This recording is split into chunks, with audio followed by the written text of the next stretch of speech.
to the Royal Geek Podcast. I'm your host, Tyler Rollison, also known as T-Roll.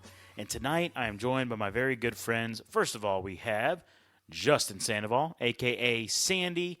And of course, you already know it, we got Anthony Amato, who we like to call Shamato. Now, boys, we are here to review The Acolyte. That's right. Yep. The conclusion, the finale, the thank God it's over finale of The Acolyte. On Disney Plus, Star Wars' most recent Disney Plus show. It's finally over, boys. So, but before I even give you the chance to say anything about it, let me just thank all of our listeners for tuning in. We really appreciate you. We want to remind you to subscribe to the podcast wherever you are listening. Be sure to follow us on social media at Royal Geek Pod. Let us know what you think of this trash show by leaving us a comment or a review. Just kidding. You might love it, and if you do, I'm sorry that I'm picking at it. I'm just anticipating Justin just about to unleash a bunch of fury on this show. Yeah. So, but if you liked it, let us know. Be sure to subscribe and tell us what your thoughts are. And yeah, just a big thanks. So, fellas, here we go. Before we get into spoiler parts, how are you feeling now that it's over? Honestly, relief. I really am. The amount of expectation that I had for this show, and then just knowing that like it never lived up to any ounce of that. Like, yeah. Like, I don't know. I have thoughts about this last episode, but I'll save all that. But just like, relief that it's finally over. Series as a whole, you're glad it's over. Yeah. I just feel like there was a whole lot of meh in this, in this show. I feel like this is going to be one of those shows that's just like lost in time. Sure. Like, I think so. Yeah. I don't think that people are going to be remembering the show. I just don't think it's going to have a huge impact. Yeah. Well, it's a prequel. It's a prequel. It's like a massive Well, prequel. I listened to y'all's review last week when I wasn't here, which big thanks to Jordan for jumping on with you guys. Did you like our buy or sell? I did like the buy or sell. Yeah, I did. But I think one of the buy or sells was season 2, you know? Yeah. And in my mind, it's like, there's got to be a season 2. I thought it was already official. Is it not official? Nothing I've seen is I don't think it's official yet. Wow, well then, it might not happen then. I don't know. I mean, the way it's written, the way it ends, which again, no spoilers yet, but the way it ends, it's like, there's clearly more to tell. There's more story. Yeah. But, okay, I think it's time. Yeah. Spoiler warning. Yeah. Here's your moment to pause the podcast if you haven't seen the finale. What's funny is when things are bad, that's when sometimes the podcast is even better. It's true. No pressure for us tonight, but sometimes it might actually help us. So, I'm almost. Where do we start? I mean, dude, unleash the beast. Let's go. Okay, I think the first thing I want to say is I'm right about Venestra. Yeah, literally called it that she was the. I literally called that she was the Chimere's, master. Right, correct. Yep. Literally, she shows up on the planet and she's like, "You? Yeah, you're alive. He's alive. Yeah, called it. Yep, good job. I also called. There's like a love thing going on with Chimer and Osha. Yeah, grabs her hand at the very end. Yeah. What else? What else do we call?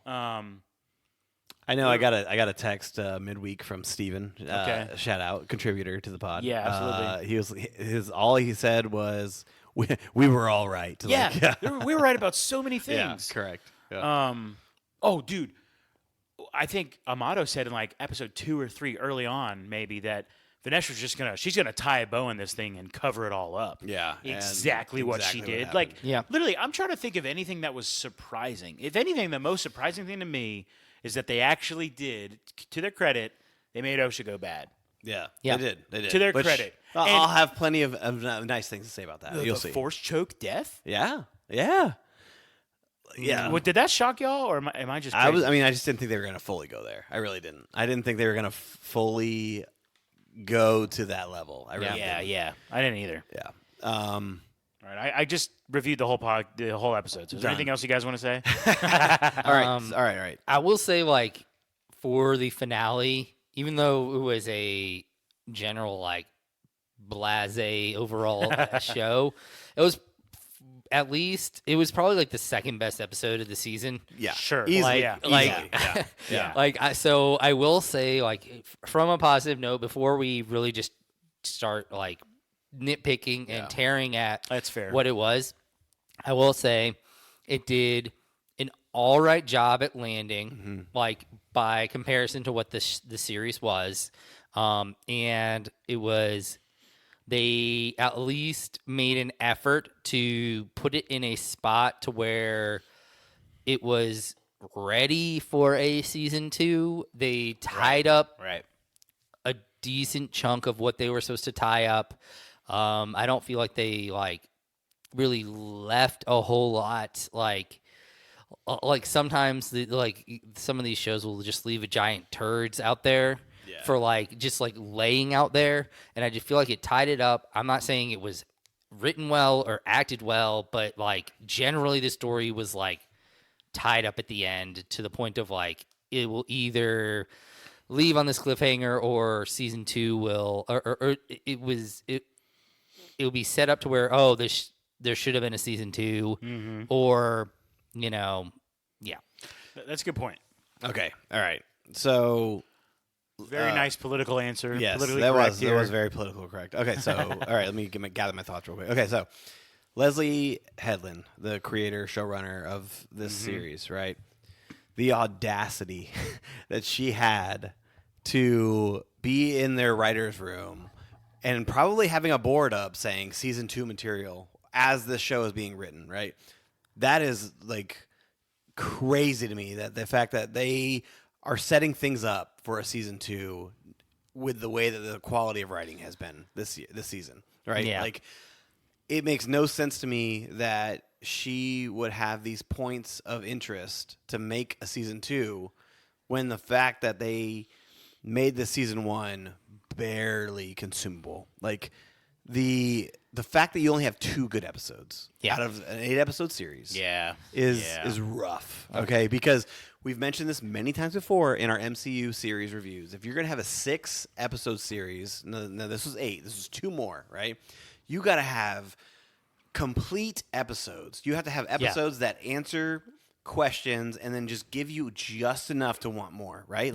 That's what you have to have. And the fact that most of these episodes were very convoluted, poorly written, there was a cohesiveness that was missing, right? The fact that all took place and you're going to go ahead and set up for a season 2, no. You did not earn this. Shame. Where are your credentials, Headland? What have you done that is going to justify you carrying over to a season 2? The only cop out that I will give her in this situation is with the organization she is working with. I don't think that she had control over the direction there. I think, big Disney, big idea Star Wars was you need to have this ready to be more than one season. You need to be pointing at that, and they were probably she just might have been instructed to do all that, right? So that's the only open part that I will leave for the idea of that, and they probably did not care. They were quality, we are not worrying about that right now. Now, am I mistaken? But I really remember months ago an article coming out saying that Disney signed Dave Filoni on as the co-anchor with Kathleen Kennedy in Star Wars. Am I mistaken here? I feel like that was a thing. I don't know if you guys remember, off the top of your head or not, but I thought he was supposed to be running the show. I thought he was supposed to be pretty high up there. Yeah. Correct. Yes, and so I don't remember seeing Dave Filoni's name anywhere in these production credits, in these executive producer roles. I've seen Kathleen Kennedy's name thrown around, but I did not see Dave Filoni, and so I feel like that this series was produced before he was given the keys to the kingdom, because I don't understand how this was put out, because the storytelling was just not Star Wars. The storytelling was something that was trying to be pushed onto the audience. And I feel like a Star Wars story, it kind of, you unravel this adventure, this mystery, this new, I don't know, this world, right? You're in this world. And I feel like they just did not do that. They did not do that at all. And only having 2 good episodes. And that would be episode 5 is the best episode. and then episode 8 here as the second best episode. Yeah. So, I don't know, man. When we get to it, there's some nice things I'm going to say about this finale. Yeah. There were some nice things. Yeah. But yeah. I think the overall the overall show I think the biggest problem there was too many low points. Like Hard to recover. There were like truthfully episode 1. You could have gotten away with episode 1, episode 2, episode 4 could have been the low point. Episode 5 being being the best. Episode 6 being all right. Mm-hmm. I think 7 was a drop again. Flashback, you should have skipped over 7 and then 8. If they had dropped 3 and 7, this show could have at least held water, I think. But those 2 episodes were so monumentally bad, that it just really tore the soul out of the show. A thought I had when I was listening to y'all last week, because episode 7, and Amato, you're right. Technically, it's not a flashback episode because it's not a flashback. For us, I guess for the audience, it's a flashback. But for the characters, it doesn't feel like a flashback because episodes 3 and 7 are literally just from 16 years in the past. And it almost, the funny thing in my head, I'm thinking okay, what percentage likelihood is it that those were supposed to be the first 2 episodes? yeah. No, you know what I mean? Part of me thinks I don't know, maybe not, because they're still they were going off of the mystery, and a part of that is we needed to not know, I suppose, what really happened. But again, it just not well done. And it's so funny how you can have shows that are honestly bangers for the first 5, 6, 7 episodes, and then the finale, this is Marvel's story. Hawkeye. Yeah, just thinking of Hawkeye exactly. And then the finale is well, that really sucked. Yeah. I mean, to some extent, even WandaVision was like that. Yeah. The finale lets you down. And then this show where it's the show kind of sucks, and then you watch the finale and you're I kind of wish every episode was right. this, Correct. Yeah. It's the opposite. And then here's the other thing. I talked about the audacity of Leslie Headland, the direction she led us. The fact that they gave us an actual functioning finale, right? Mm-hmm. It's and then the episode 5. You pair those 2 together, they kind of tease us. You know how to write. You gave us 2 episodes that were written very well, right? Yeah. And then you I don't know what the slop was in between. It doesn't make any sense. It was very much a tease, and it kind of I don't know, did it save the overall perception of the show, this finale? I don't know. Yeah. I don't know. I think it's too early to tell right now. Yeah. But I kind of want to go back and watch the series again. Ooh. But literally skip over 3 and 7 and see how I feel about how it runs. That'd be interesting. Because okay. Yeah, I can feel that. because I really do feel each episode is short enough. You can do it in one day. Yeah, you could. Yeah. But I do feel if I were to watch the rest of the episodes, I think they're at least adequate in what they bring to the table. Yeah. Maybe not spectacular. 5 is actually a really solid episode. And I think it could have at least been okay, I mean, this isn't earth-shatteringly good. Yeah. But it's workable. Right. Outside of those 2 episodes. Yeah. I don't know. It's a very interesting direction that they went in. We want to talk about the episode specifics now? Let's do it. So it starts... OSHA in the helmet. Yeah. Yeah. So what exactly happened there? Okay, so... Help me understand as a non-Star Wars guy. She's kind of feeling the Force out, right? She's got sensory deprivation, right? Yeah. She's more in tune with what's going on, right? Do you remember in the original Star Wars when they have Luke wear the helmet? The blast shield. Yeah. The blast shield, Yeah. yes. Yeah. That's essentially what he's doing, and it's probably just He's a little bit channeling more his energy and strength.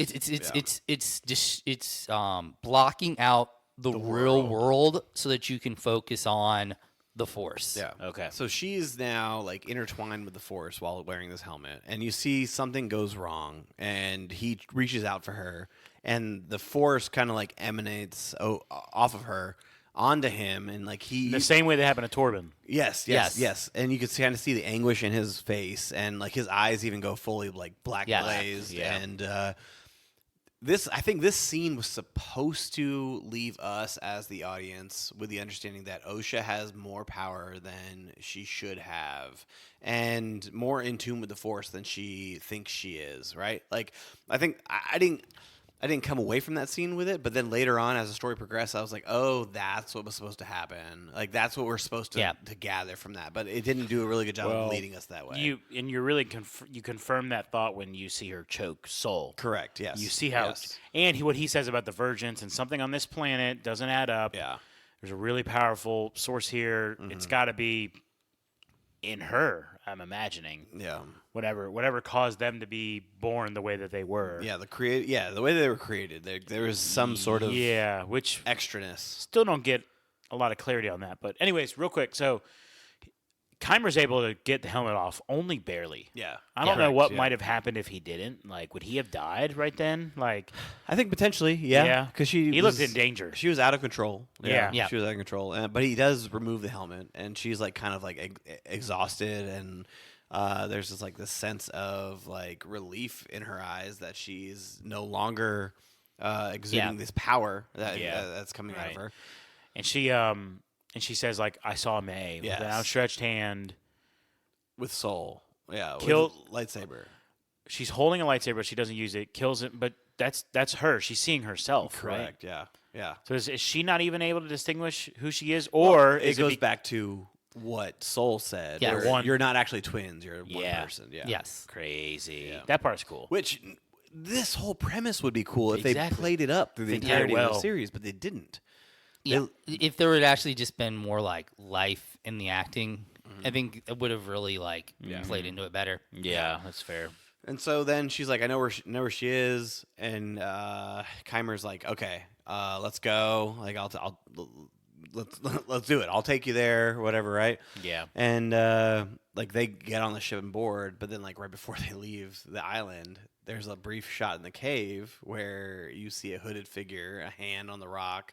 And what was that? Okay, I mean it's got to be Plagueis, right? Like, I mean, I guess. I mean, it looks like Plagueis as far as the description we've gotten in the book or texts.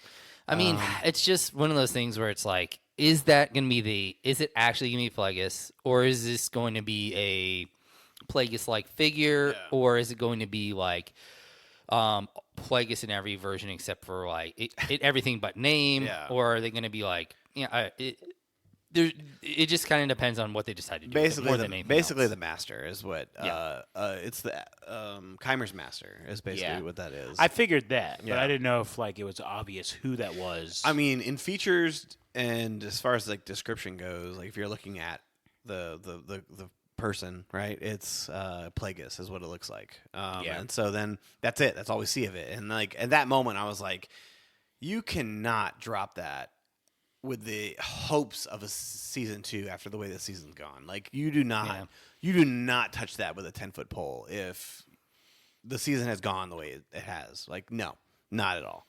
But they fly away and they go to Burn-Dock, right? And it is. This is the part of the show like where it gets a little bit like meh, and then it recovers well. Like you Soul's already there, but like he loses control of May. Like she kind of like breaks free, she shocks him, and then like she goes on her own. Like I was just that whole interaction was just like why? Like what are we doing here? Like I feel like unfortunately Soul carried a lot of the beginning of the show. He did, and like the last like 2 episodes, it's just like there was a lot about him that just like. The way, his ending is questionable. Are you talking about when he like in his mind lets May die as a kid to just save the one he liked? Yes, correct. The decision to make that choice. I mean, okay, so actually, I mean that part I'm actually okay with in the sense of like because the I didn't see it as he condones child murder. Is what he did. I mean, he did talk about, and we're not even. Do we even know him? Like, who is this guy? After what he said last week on the pod, I'm starting to wonder. But I'm just saying, like in that moment, I understand it, like in the sense of like this idea of like coming from the idea of, I didn't see it as he saw that moment as a choice that a difficult choice that in the moment he felt like he had to make. Yeah. And he knew it could, because if we had known at that moment, like, you can save both, and he only chose to save Osha, then it's like, okay, you're going down in the weeds. But at that moment, like, you're assuming that he can feel in the Force that he can only save one. Yeah. And he the way he saw it was, I can save one or I can save zero. Yeah. So I get like, it. Yeah. I can understand the anguish of that, and it builds into the character the idea of like everything about like what Soul has up to that point is all about his own grief of the decisions that he has made. Yeah. And like the regret that he has made throughout his life. So I understand like that. It's just, I feel like a lot of it has to do with like his lack of recognition, that how long it takes him to, like, in the previous episode, to know that May is May. Mm-hmm. I feel like he's lost. You lose some of your like totally. Jedi points, you know. Correct. Yeah. I totally agree with that. Yeah, no, you said that in our review of it. And then I feel like another part is like, I don't know, and even in this episode, I don't feel like he does the best job of like fighting back on like. Once again, I feel like they do a poor job of actually explaining things. They don't let people actually finish the words that they're going to say. There's so many moments where it's like, okay, just say what you're going to say. Yeah. Like, there's so many moments where it's like, I'm about to tell you what's going to happen. I don't want to hear it. And it's like, that's the end of it. It's like, yeah, you're not twins. And she runs away. It's like, there's never, they never finish an explanation of anything. Yeah. And I feel like they just let that happen. It's like, if you have important information, you need to get that information out. It's like, it's at some point it stops being like, oh, we're trying to keep the mystery or the intrigue or the suspense. Yeah. And at some point you just gotta get the information out. You know? Totally. No, trust me, you're right. The scenes to follow here, there's some redeeming qualities to it, because we see Osha and Keimer, like, they're on the planet, right? And then Soul and May, they're also there. Soul's trying to track down May, but Osha also finds May, I believe, first before Soul, right? And then Keimer and Soul have a little face-off, and this comes to like, choreography is done well in episode 5 and in this episode, and these are the big two like lightsaber battles, and I think that Soul and Keimer's battles in both of these have been fantastic. Like, we get a Keimer and Soul going back and forth at it, like, with multiple awesome flips. We get Soul does like this crazy like 4-kick to the chest to Keimer. And then Keimer has like these like bobbing and weaving like moves where he splits his lightsaber and he comes at Soul. Like, it's incredible. Yeah. This is like some of the best Star Wars lightsaber scenes we've seen, right? To then like kind of like muddle that scene by adding a story that is not compelling. Like, I don't know. Yeah, it's tough. I will tough say to watch. One of the few things that the last 2 episodes that was a little bit compelling about Soul is it did feel like in this one that he learned from the fight in episode 5. Yeah, I did feel like he was getting more of the upper hand. He did. He had the advantage in this battle in comparison to what was happening before. And Keimer could tell too. Like, he was like, as he's fighting, like, he knew. And it felt like Soul like understood more about what Soul was doing, where his weaknesses might be in these moments, what to avoid in the fight, and things like that. It felt like he was He felt like he was in more control of what was happening. There was a moment in the fight where Keimer made a move and it kind of like slowed down, where Soul like kind of saw the move coming and like Soul moved out of the way, and you watch Keimer miss, and that was like, oh, okay, Soul he's made adjustments. Yeah. He's made adjustments. Yeah. We're here now, and there was a line that is said by Keimer, and where he's, where Keimer is like, they're not here for me when the Jedi arrive. Yes. Right? They're not here for me, and like Soul kind of has this like moment of like, wait a minute, what is he like? What is he saying? Like, what is he truly saying? And us as the audience, we're picking up on the fact that the Jedi need a patsy, right? Yeah. Because they cannot acknowledge the existence of the Sith, right? Yes. Or evil or anything like that, right? And so like they are there to determine whether or not Soul is the culprit that they have been looking for. Yep. And which that's the way the story's painted later on, is that Soul had a past a deed that has caused him to stray from the path. Like that was the mindset. Yeah. And think of it like this. No one. So she brings like 12, Correct, like an absurd amount of Jedi with her. Yeah. Right. None of them, I'm assuming, know about Kymer because none of them saw Kymer on the last planet. Nope. They were all the death they saw. They equate it to Soul. Correct. None of them sense Kymer when they show up on the planet like she does. Yeah. And then none of them see Kymer anywhere at all.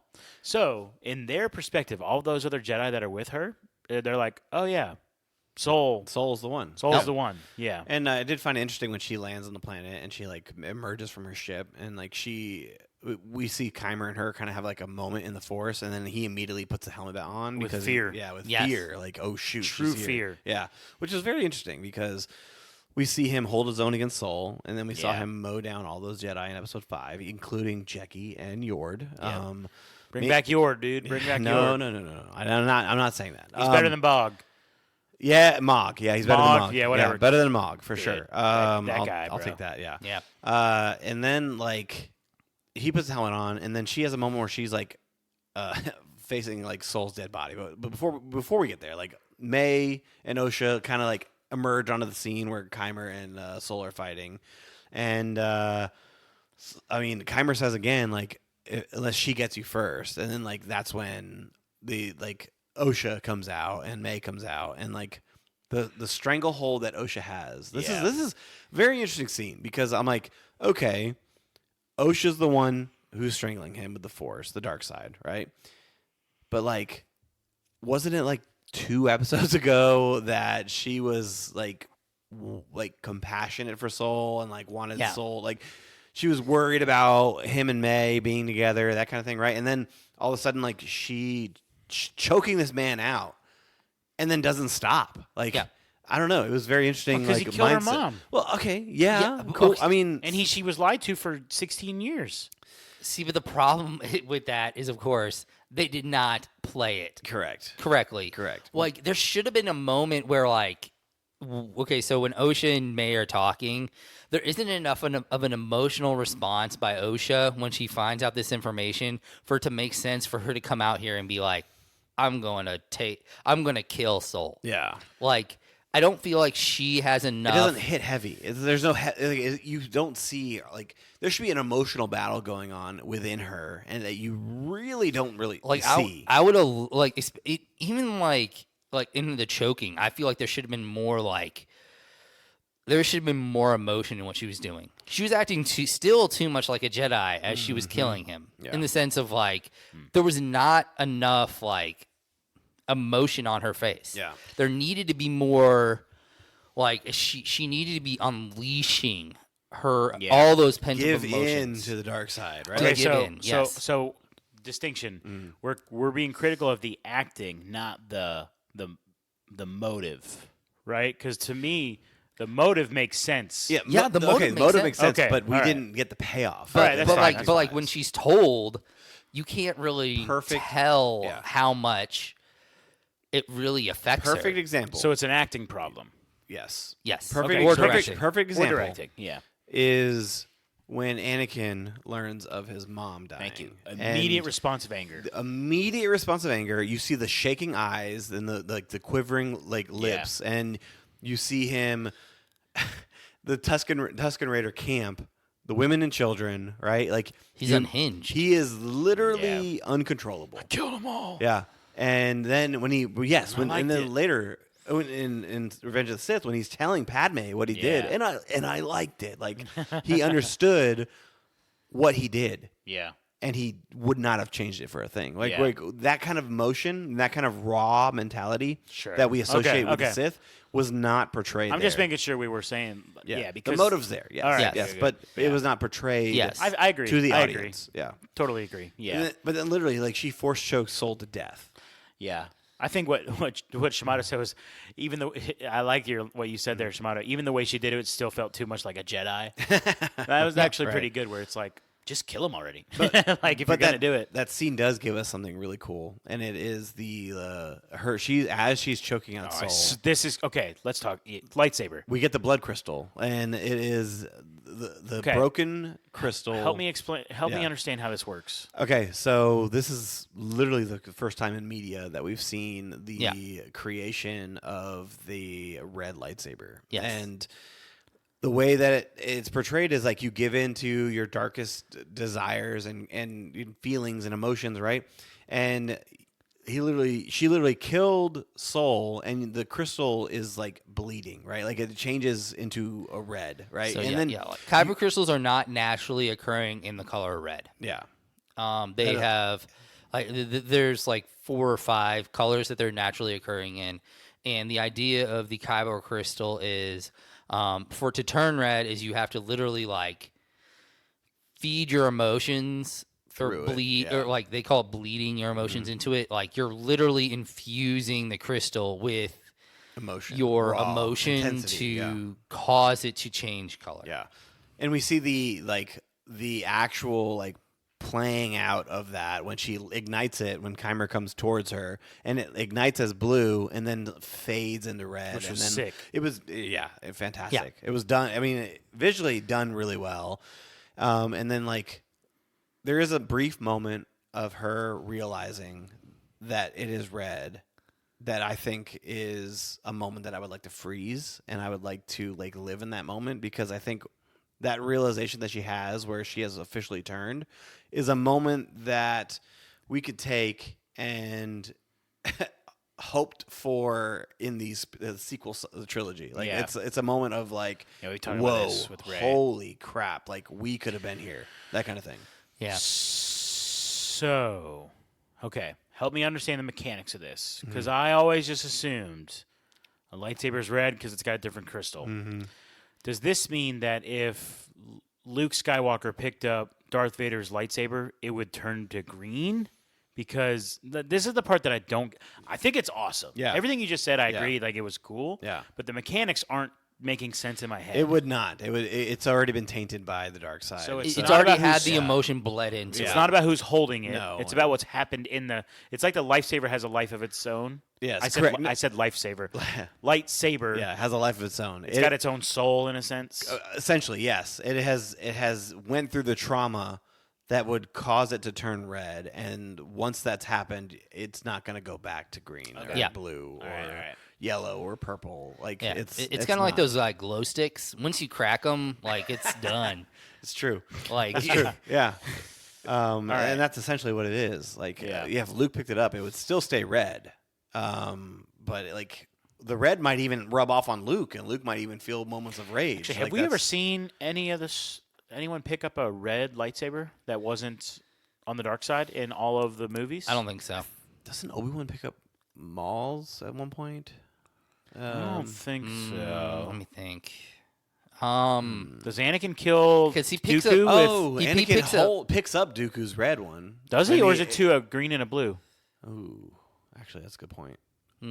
Okay, yeah, no, I don't know. I'm not sure. I would do a dive on that. Because I mean, Steven, I know Jordan, if you're Obi-Wan listening, 100. No. Where are you, Steven? Yeah, No. Obi-Wan 100% picks up. He picks up Qui-Gon's. That's how he Defeats him. Yeah, that's how he does that. I don't know if he necessarily picks up. Anakin has two where he beheads Dooku. Yes, Right, but I think one of them's Obi-Wan's. Is it, or does he disarm Dooku And take the and red? use Dooku's? I mean, I hope that's But I don't, true, is Dooku's red at that point? Yeah, it is. I think so. Okay. And it's Yeah. curled. That's true. Okay. Yeah. Yeah, that was really cool. Yeah. Again, I didn't get the mechanics at first, but I was like, Yeah. and I saw it even before it ignited. You see it in like the cracked, Correct. Yeah. like you can The see, hilt, yeah, that was sick. Yeah. Again, like done well. There's moments where it's like, man, this could have been so much better. Yeah. You know. And then May is like, "Osha, we got to get out of here." And like they go down the path that May went, and when she was a child, and she takes her down this hole, and they end up at the tree, and they have like a moment. But then like the Jedi arrive, and they see Soul's dead body, and then like Keimer creeping. I like what staring. Keimer said. Yeah. If I can find you, so can the Jedi. Yes. You know? Yeah, he shows up. Yeah, he shows up at the tree. If I can find you. I was amazed how, what's the right word? I almost want to say civil, but just how like, okay, so like, you're bad now, and you just killed your former master. And by the way, like, I'll take you in, and I'll erase your sister's memory, and your sister's cool with that too. Oh, great. Well, but she's not your sister. But like, I'm not saying the premise is bad. Because I guess they couldn't get away from the tracker. They couldn't get away from Basil. Yeah, correct. He was hunting them down. He was because he was going to find May no matter what. So they were going to find May. Yeah. Is that why they had to leave May? Because in my head, I'm thinking, why not all three y'all just hightail it out of there? Did that make sense to you guys? I mean, what didn't make sense to me was like Osha was like, "I just found you," right? Like that's true. You should have never split up again after that, right? Because No, I see. It tracks, T-Roll. Like, they should have stuck together. I also have an issue with the idea of, I feel like in that moment, she was, once again, she hadn't given up enough into the dark side. I feel like they kind of hedged their bets on Osha in that moment, in the sense of, like, she should have just been like, I want to go off and like go on this journey to the dark side. Like if they're gonna make her go full like this way, she does it out of like the love of her sister, which seems like what she's doing, and it feels like that's too much. Dark side. Yeah, it's like it was too like civil of a like breaking in my mind. Like I don't feel like there was enough like I guess malice. Maybe I'm negatively thinking too much of like the dark side and what it really is, because a lot of ways the dark side is just like giving into emotion in general, or giving in what you want. But like I just feel like in that moment, like she should have been selfish. Yeah, like it shouldn't have been a selfless act that she was doing. It should have been a selfish act. Yeah. Either like desiring the power, right? Like she wanted to be a Jedi when she was a kid, right? So like. You literally see a scene of her as a child saying, "I want to be a Jedi," right? What if that scene was like we see that scene again of her older, and she's like, "I want to be a Jedi," but then she's like, "No, I want power." Like that would have been a different. I want to be a Jedi. No, I want the power of a Jedi. Yeah. Like, there you go. Yes, exactly. So like that right there, that little change, right? Is what could have, I don't know, you could have gotten behind that kind of mindset change. I don't know. It's very interesting. But yeah, like I just felt like in that moment they were like kind of backstepping from like this, from the forward momentum that she had towards the dark side. And it was like almost unnecessary because like I said, I feel like it was a selfless act that she was doing. The hug, like they gave her a hug. She's crying. She's crying. And then Keimer, before she even hugs her, Keimer like holds out and there's a lightsaber and he like, kind of gives it to her kind of thing, right? And then she hugs her. Yeah. I honestly thought she was gonna kill her there. I was like, I was kind of open for it. I was like, this would make sense. Kind of like Kylo Ren had to kill, Han Solo. Yes, exactly. Yeah. But it didn't happen. She's not even your sister, bro. Instead, she got her mind wiped.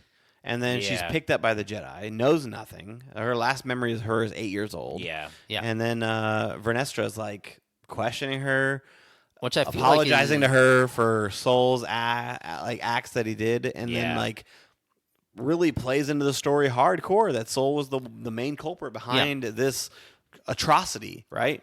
Yeah. So much so where she pitched it to the Senate, which we get an interaction with her and one of the senators, who is the Martian Manhunter from Supergirl. CW. I'm like, okay, cool. I love this actor. He's great, but what are you doing here? That kind of thing. And then Vernestra, that story passes through the Senate meeting, council meeting, and then she goes and we see her and we see the back of, she's like, Master, I need to tell you what's going on. Yeah. And it's Yoda. And I'm like, whoa, okay, cool, fantastic. I love it as a fan. But are you gonna lie to him? Because I was wondering like that too. What does she better say? Because like, okay, there are two paths. Yeah, there are two paths that you can say happened here. Number one, she's gonna straight up bold-faced lie to probably one of the greatest Jedi ever. It's either she's a liar or Yoda becomes a liar. Exactly. Yeah. That's option two. Is that she was just like, this is what happens. We're covering this up. Mm-hmm. Like those are the two options. Like I would have much preferred her just like told the lie and just like to the senators and everything and just like wrap that part up and been like, this does not exist. Yeah. I was texting my buddy Chuck earlier today, and he was like talking about kind of season 2. Shout out Chuck. Yeah, exactly. And he was mentioning like Yoda, right? The ending with Yoda. How does that work? Knowing what is said in the prequel series, right? Right. And I kind of said, I was like, and Yoda like probably responds to Vernestra with like, keep an eye on this, we must, and then nothing's gonna come from that. Like that's something also Yoda would do as well. Like he's like, okay, you brought this information to me, keep an eye on it, and we'll see what comes of it. Like that's how I can kind of like explain that away. Like Yoda maybe never like went back. Vernestra failed to bring the information back to him, and therefore he was like, I don't know. Yoda actually ever do anything? He usually puts the power back on the person coming to him, no matter who it is. Yeah. Like the only time he ever does any action, like in the sense of like, he actually never makes any big decisions. It's all about watching, waiting. He answers the questions with questions. That's his thing, right? Yes, like he very much does that kind of kind of thing. Like he is very, I don't know. He's basically like Nicolas Cage's character in Jiu-Jitsu. Like that's what. That's what it gosh. is. Yeah, I don't know. There's a grand total of like one person listening has just understood what you said. I know. Yeah. Maybe. And it's going to be one of us listening to it. Yeah. We're like, oh, I got to go back. Yeah. Oh, I remember that. Yeah. The hardcore fans. I mean, there's a chance that I think she's going to lie to him. I don't think she's going to tell him the truth. Why would she tell anyone that she's trying to hide everything, dude? Yeah. Because why would she admit that, this is her fault? 100%. With her former Padawan. Yeah. Yeah. I think she was just going to boldface lie to him. Mm-hmm. And he's either going to know it and keep an eye on it, or, maybe he's not, she's a good liar. Maybe she does such a good job of hiding it. But yeah, we get some weird moments, and it's like her kneeling down to a dead soul, saying like, "I'm sorry, my friend," and then we see her like lighting the body on fire. Like, okay, but yet like every interaction you've had with Soul, you're talking down to him. You are questioning his every action. You are denying him pursuit of ideas. Like. This is what we get, but then at the end we're like, my friend, I'm sorry. He was a very good friend of mine. Like when she's talking to May at the end, she's like, yes, Soul, he was a good Jedi and a great friend, like that kind of thing. Like you're like, okay, nothing about your interactions. He's the fall guy, and she was glad to put that on him. Absolutely. As long as it does not fall back on her. Yeah. So there's got to be a season 2. Wait, but like. Aren't there any Jedi? Because she said that he killed all these Jedi he was partnered with. Yeah. Correct. But there's got to be one Jedi somewhere who was like, no, that's not true. He was here the whole time when all those other Jedis were dead. The only one that might make sense for is Kelnaka. But in Dara, he was on Coruscant. Right. Correct. But maybe they were thinking that. Yeah, actually, you know what? No, you're right. That's a good point. That's a good point. Endara is 100%. Like he could have. Yeah.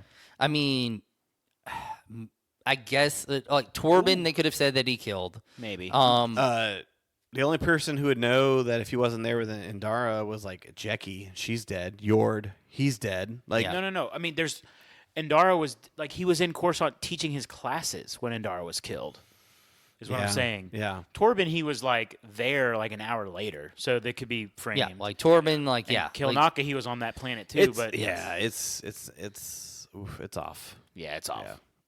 Yeah, there's a lot of it. Like also like they kind of ruined Soul's character, to be honest with you. Like the fact that they gave him the Fall Guy when he was kind of the one who was like leading this whole like I mean, charge. like, okay, so the only thing that I would say is like if the entire like idea of this series is actually to essentially humanize the Jedi, kind of tear down the like perfect nature of it, which a lot of this series they did that well. This series did that. Yeah. It did not like keep the fluff of the Jedi. Yeah. Here's actually one thing I'll give the series credit for. You know how Justin's been, I mean, maybe you too, Amado, but certainly Justin, almost like a concerning amount, has been like, I'm a Sith guy, no doubt, you know, because he just loves darkness and evil, you know? Correct, yes. And when you said that, and again, I'm not a big Star Wars guy. At times I'm like, oh yeah, but come on, the Jedi, you know, Luke Skywalker and Obi-Wan. But in this episode or in this series, they have successfully gotten me to a point where I'm like, dude, bump the Jedi, bro. I mean, they paint the Jedi in such a poor light in this series. Well, when you think of the Jedi, like, okay, so the Jedi that you actually like interact with in the series, or in universe, are actually the ones that are doing things outside of the Jedi Order, like in the sense of like a lot of what they do is either on the edge of the Jedi Order or on the outside of the Jedi Order. Right. Yeah. Like you just think about, okay, so Obi-Wan, you may not know this, but he did have a love while he was a Jedi. Yeah. So that's outside of the Jedi Sabine? Order. Sabine's sister. Sabine's sister. You know, same thing with Anakin. Anakin had, of course, Padme, You have they're working kind of like on the edges. They're actually truthfully in the way that the Jedi Order thinks, they're actually not very good Jedi. No. Yeah. Like in the sense of like, they're the biggest Jedi. thing is like the ability to control your emotions. Like it's like the biggest like tenet of being a Jedi. Your emotions should not it's so affect annoying. your Like, decisions. For example, Soul and Qui-Gon, they both made their decisions based on the fact that they like felt led to their pupils, like Anakin / May, Osha, like that whole thing, right? Like they felt like that was their person, right? Like when in all actuality, like the Jedi, they should be more like, okay, I'm gonna meditate on this. I'm not gonna like make rash decisions, like that kind of thing, right? Yeah, even Qui-Gon's like from like anecdotal evidence was a little bit like a bit of a rebel in the sense of like him being a Jedi. He takes the fact that like him and Soul both take on Padawans that are older than the Order is supposed to allow. You know, so like there's just like this. So the actual idea of a lot of the true like Jedi mentalities are kind of very callous in a lot of ways. Yeah, it's like you shouldn't be allowing. And that's one of the things that's kind of like counterintuitive when we're thinking about the Jedi, because for the most part we like to think of like the Jedi as good and the Sith as evil, but there's also this like it's more of a coin of like giving into emotion and controlling your emotion, right? And like you know, controlling your emotion isn't always good, and giving into your emotion isn't always bad. Yeah. So which this show could have done a lot better with their narrative, like especially with the dynamics of twins. Like you could have had one twin that is just like emotion driven, right? Like, and then you could have had another one who was a little more level headed, a little more like in tune with themselves, right? Like, and you could have kind of seen this play out with the decisions that they made based on their like trajectory, right? Like which I think they tried in some points. Yeah, but the execution, was very poor. Yeah, and if the series has a season 2, I would want Dave Filoni to be more involved, and I would want to see more of that like dyad, like that more of the two pieces of like the same entity, and like how that can unfold and become more of this like tug of war between light and good, like light and evil, like I don't know. I think it would be interesting to see like almost you just see Osha just like unleash, like she's just like tearing through things,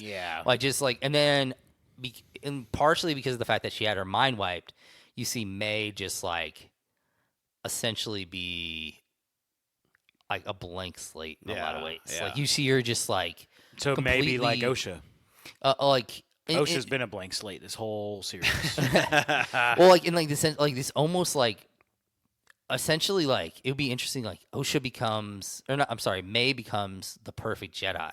Essentially, that OSHA because wanted to be. That OSHA wanted to be. That the Jedi would want her to be because like almost like it would be an interesting commentary on the Jedi entirely, and the fact that the only way you can actually become a good Jedi is to be a blank slate. Yeah. Like in the sense of like makes sense is to never have any experiences that might create an emotional like connection. Yeah, good, very good. I'm with it. All right, last thoughts before we wrap this up. I'm about done. Yeah, no, I'm about done too.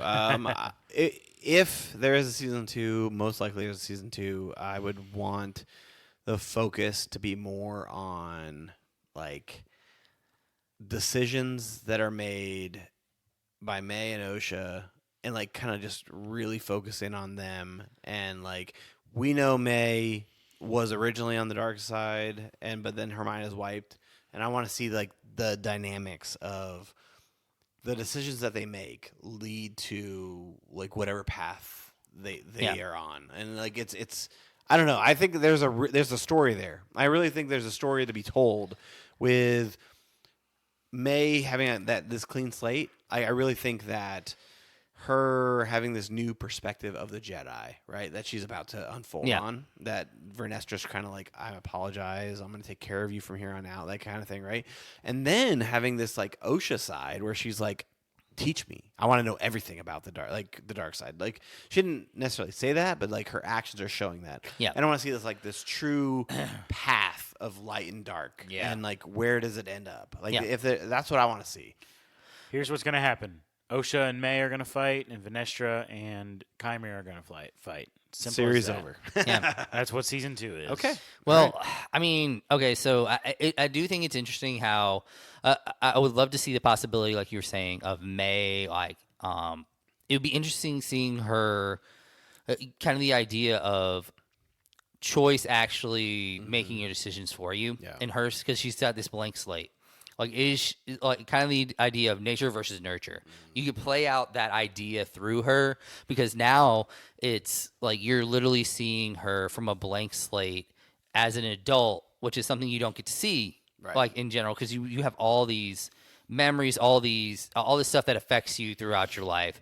So she's gonna have this like, is she going to lean back towards the dark side like she was, or is she going to lean towards the light side? What may happen in that sense? What I would love to actually see is the possibility of maybe by the end of season 2, they're no longer twins, and they literally become one person. Yeah, like in physical form. Physical form. Correct. I'm too tired to even understand how that could happen, but it sounds cool. It does. Actually, I can get behind that too. That'd be great. Yep. Yeah, I don't know. We'll see. I'm way too tired to comprehend that. We will see. But I like where your head's at, Amato. Yeah. All right. We probably need to wrap it up. Yeah. Boys, it's been good. Well, the show hasn't been good, but the reviews have been good. Yeah. Big shout out to everybody who's been listening and tuning in for all this coverage of the Acolyte. We will be here to review other Star Wars stuff. What's the Skeleton show? Crew, yeah. Skeleton Crew. Yep. Later this year. And we've got Deadpool and Wolverine coming up this coming week, so be on the lookout for that. With all that in mind, for my good friends Sandy and Shamato, this is T-Roll saying thank you so much for listening to the Royal Geek Podcast. We will see you next time, you peasants.